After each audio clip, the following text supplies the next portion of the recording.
So this is my 2024 Honda CR-V Hybrid Sport.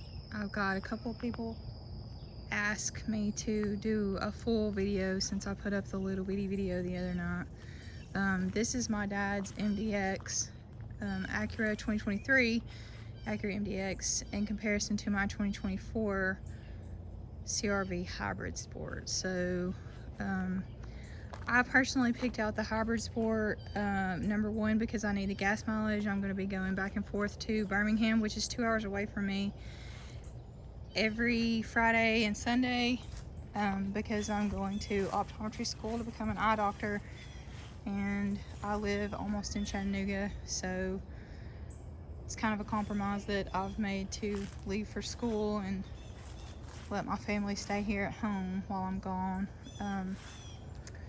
But I really love, the second thing I love besides the hybrid, the gas, which right now I think I'm getting almost 40 miles to the gallon, is I love all the black details, and I like the roof rails, I like the black wheels, I like that it just has, I feel like a sportier style. Our neighbor has, kitty, our neighbor has the exact same new, I think it's a 2023 though, maybe like an EX or a LX, and they have the silver wheels, and I just do not think they look as good.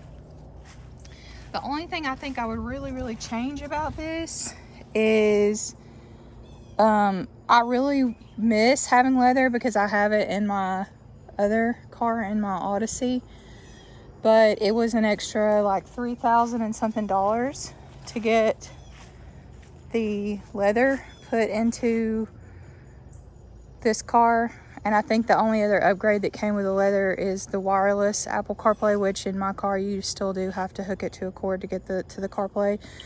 And I usually drive with my phone hooked up anyway, so it's not a huge deal for me, but I guess for some people it might be worth the extra $3,000. I just felt like for $3,000 extra dollars, I would, move it. That moves you into Passport or Pilot territory. In fact, it is. I think the Pilots start at like 38, so that moves you into Pilot territory. And I'm like, if I am going to spend the extra money, that defeats the purpose of having a more cost-effective vehicle to go back and forth to school in. So this is what the inside of the car looks like, and it's on wide angle mode right now, so everything's kind of stretched looking. This is what it looks like on regular mode. Here's the wide angle. The backup camera you can switch between whatever mode you like whatever makes you feel good. You can look under the car, you can have like fishbowl, or you can have like the wide lane. I don't know what this is, to be honest with you. I haven't really played with this a lot, so I'm not really sure what it does, but don't really know what any of the drive modes or park modes are. I guess obviously that just means that it's parking and you can put the brake on, but I don't know anything about this. I haven't even played around with it. I haven't even looked at any of it really. As far as gas mileage, I don't know if y'all can see that, but it says I'm getting 36.6, and I'm actually probably getting better mileage than that because I've never reset this, and I sat for a long time just talking on my phone one day. And as long as you have the air on, I think it's using gas too, but I do like that it has the blind sensing information in my windows. I don't know if y'all can see that. It'll tell you if a car is out there. And then this button right here, if you turn it on, see it turned on there in the control display. When you have that on, it will literally drive the car for you. Like within the lines, you can be going 70 miles an hour on the interstate, and you hit that button and it will hold the car even on curves and stuff like that. So it has like all of your volume and stuff here. It has the auto on, off, lights, the auto dimming. It has a full map, but I'm not going to click it because I don't want you guys to know where I live. Even though most of you that know me personally could probably figure it out pretty easily, but yeah, so this is the inside. It's pretty basic.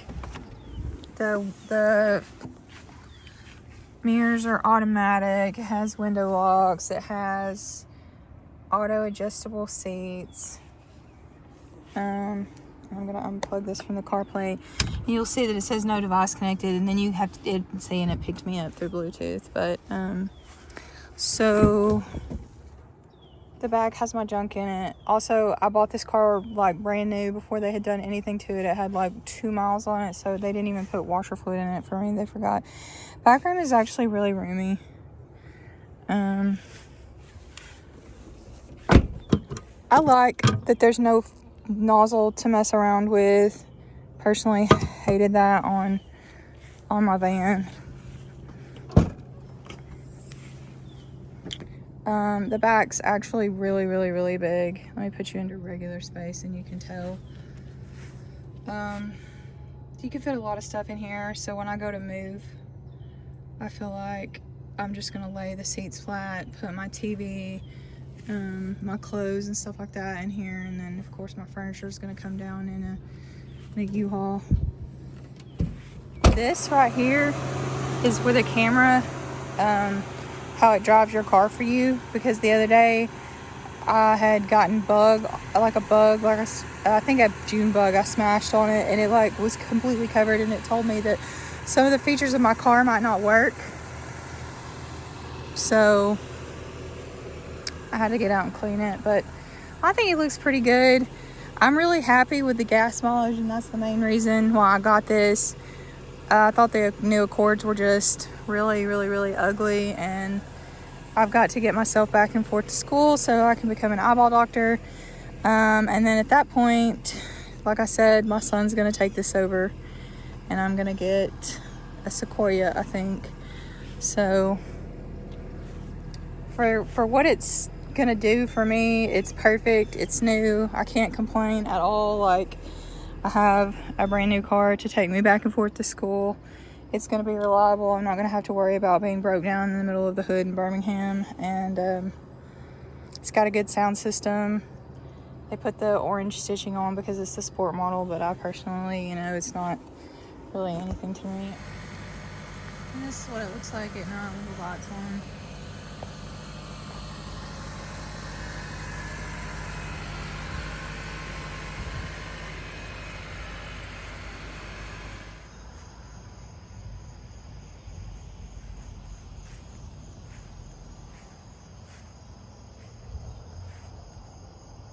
I actually didn't realize that the taillights look like this, and I really like them when they're lit up. That's cool.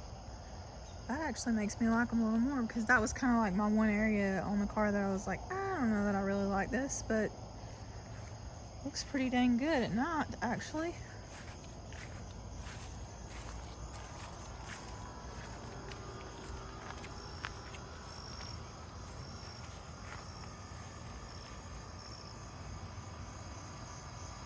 Can't really see it from the wide angle so much. But there she is at night. Press it and then hold it.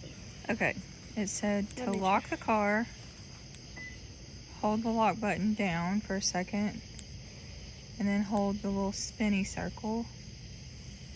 The spinny circle? Yeah, let me try. that's what I thought it said.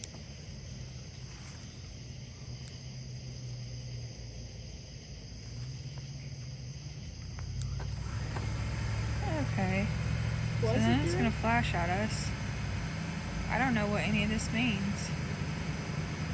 It turned on? So then if I unlock it to get into it.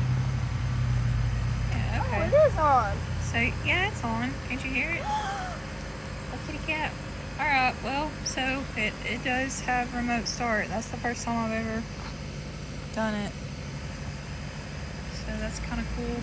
Not that I'll be using it too much for my apartment. Look at this. I see it's a kitty. But it's nice to have it.